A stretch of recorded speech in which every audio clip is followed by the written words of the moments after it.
Hey guys, Mark Rodriguez here with me is... Jubie Chan, also known as Ninja Jubie, but you can call me Wednesday. Yes. Wendy. Sorry about that. Okay, yes, we're doing more of the review Sanctum with Wednesday, episode 2, the Netflix series. And I know it's been around for a while, but just in case you guys haven't seen it yet, you know, spoilers and all that.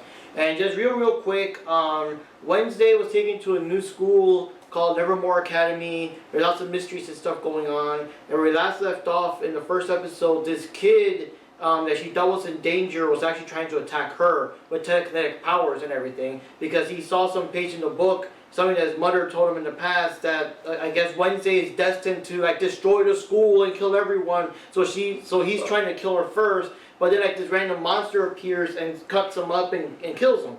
So the next episode starts out now with Wednesday in school telling, like, I guess the chief, the principal and the police chief is there. About the monster. But of course it's so weird because with all the stuff going on, they don't believe in the monster, but they don't quite believe her story. They're trying to get more information. They're asking why was she in the woods in the first place, all that kind of stuff.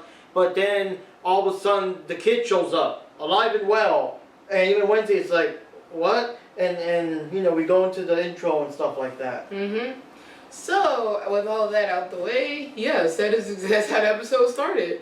That the Rowan kid that tried to kill her is alive and well. So, and of course, you know, the other students of the school think that something, you know, they're gonna really get on her now. It's like, yeah, he's crazy.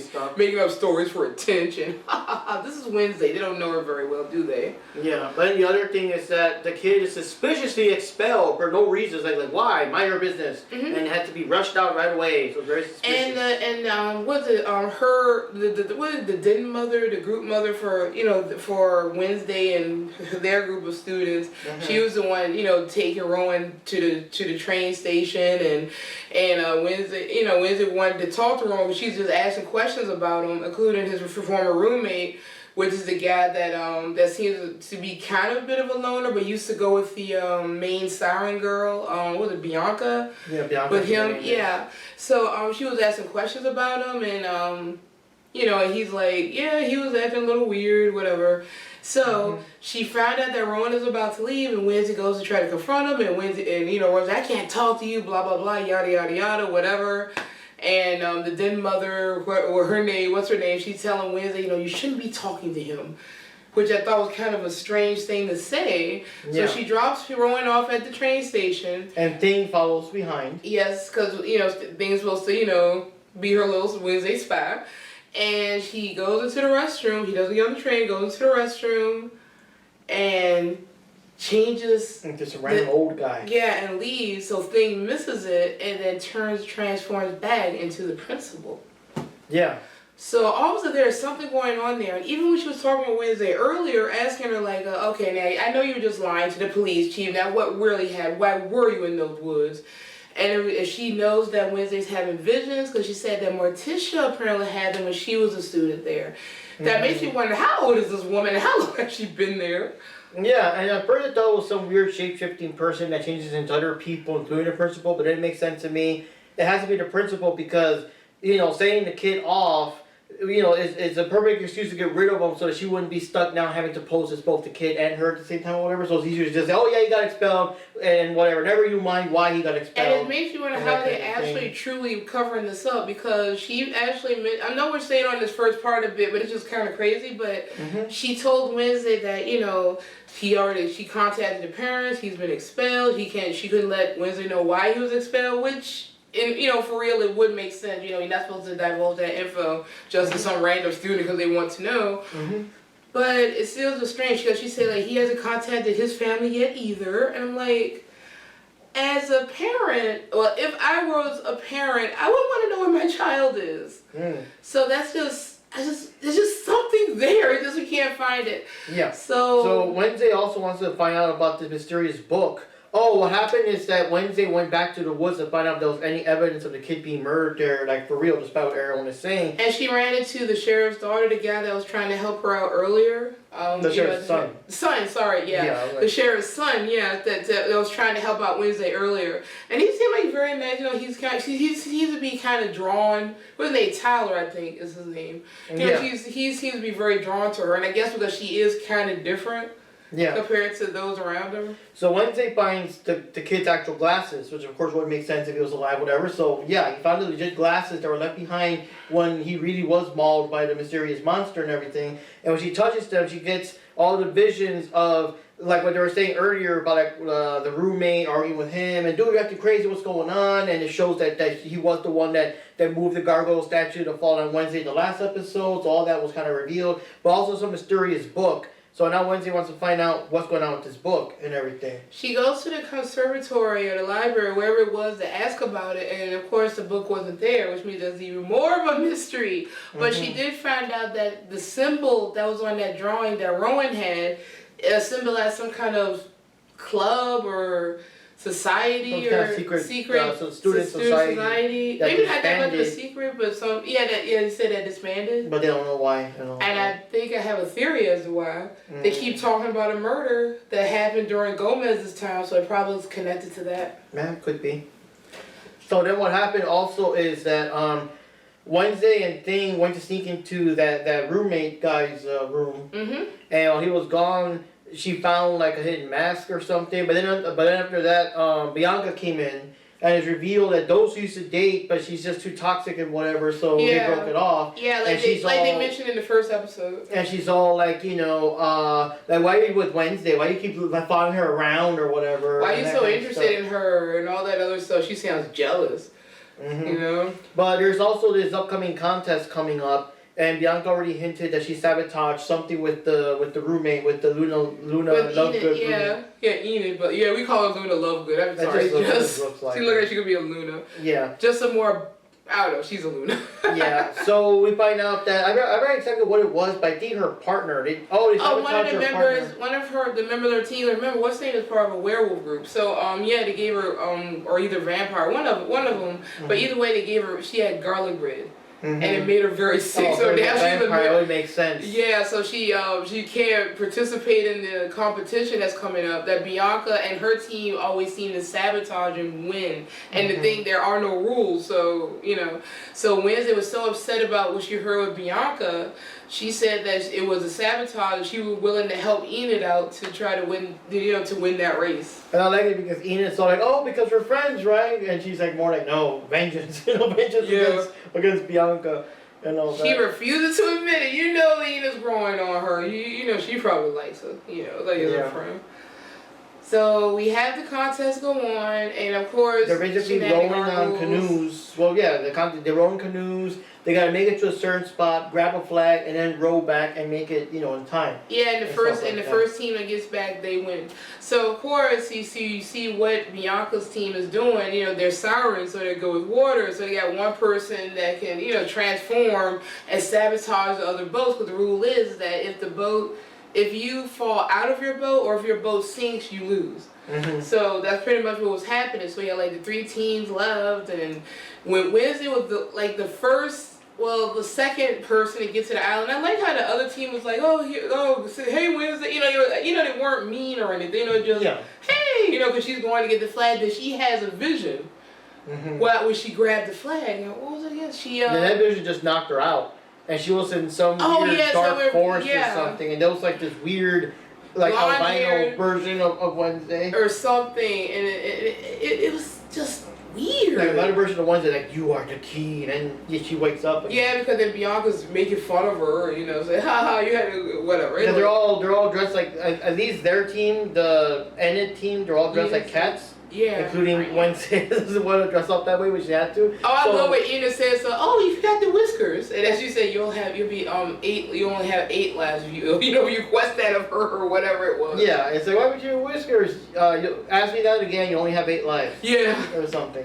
And so these girls are like, hey, what's wrong Wednesday? Having a cat nap? And that's nonsense. Yeah, so of course Wednesday thinks about it, but then she gets back to the boat, the canoe, and it's between their team and Bianca's team, and Thing helps out because Thing does help out. They did prepare, but the other siren got loose and they had things under a boat, and when they pull a switch, they had what do you call it? Like a net. A net came out to catch the siren. And we thought it was like a harpoon, like holy shit, you know what I mean? Yeah, but nope. And during the run to get the flag and come back, I guess he got loose already. He was doing more trouble with the other people. Yeah. So now Wednesday and them, Thing himself just went down there to fly in and sock him in the face. Yeah. And then Wednesday's boat also had like harpoons sticking on the side. So they sliced Bianca's boat, and they ended up losing. And their team won, and everyone is cheering and happy. Wednesday's like so freaked out by all of it, and she walks away until Enid goes back to bring her back. Said it went because she's not used all those happy faces. He said it's called enjoying the moment and all that other good stuff. And Enid's like, do you want to join us to hang out and all that stuff? And Wednesday is hesitant, but says she'll think about it. So I kind of like this because we're going to see, I guess, a bit of development of her actually learning to be social with other people. Yeah. So I kind of like, I like how it's hinting at that, and Enid's kind of growing on her. Yeah. But so after the big cliffhanger, she goes to the hidden place. She goes back to the island and she figures out, all the little clues that she's gathered. Write them all down the code. And of course, it's like an acronym, and it's and it spells out snap twice. Yep, and the thing opens and she goes in there. And she finds like the giant sun symbol on the floor. She finds the actual books, including the book that Rowan had the page he tore out. So she found what she's looking for. And everything looks, good. She's about to leave. When the mysterious thing grabs her, like big old burlap sack over her and drags her out. And then so we're like, oh shit, what happens now? Yep. So that's episode 2. I'm kind of curious where this is going, and at least Wednesday she's not afraid of the dark. Mm-hmm. But so it's interesting. A lot of weird stuff going on. And like I said, this is so obviously Tim Burton. This is so Tim Burton. So you got how the characters interact. We got the one dude that I guess is kind of friendly with Wednesday, but he used to date Bianca. They got the toxic stuff going on. We've got Enid, of course, with her energy. Enid with her. We got Tyler, the guy, and of course his dad's a sheriff. That adds an extra layer to it. All the similarities with Morticia and Wednesday and the history and and the underground place. They also found a picture of Morticia and Gomez together. Yeah, it was kind of a blinking you miss it, but there is a photo of them. Mm-hmm. And seeing how the Adams have old money and they're supposed to be kind of rich anyway. Mm-hmm. I wonder if they were the ones that ran it.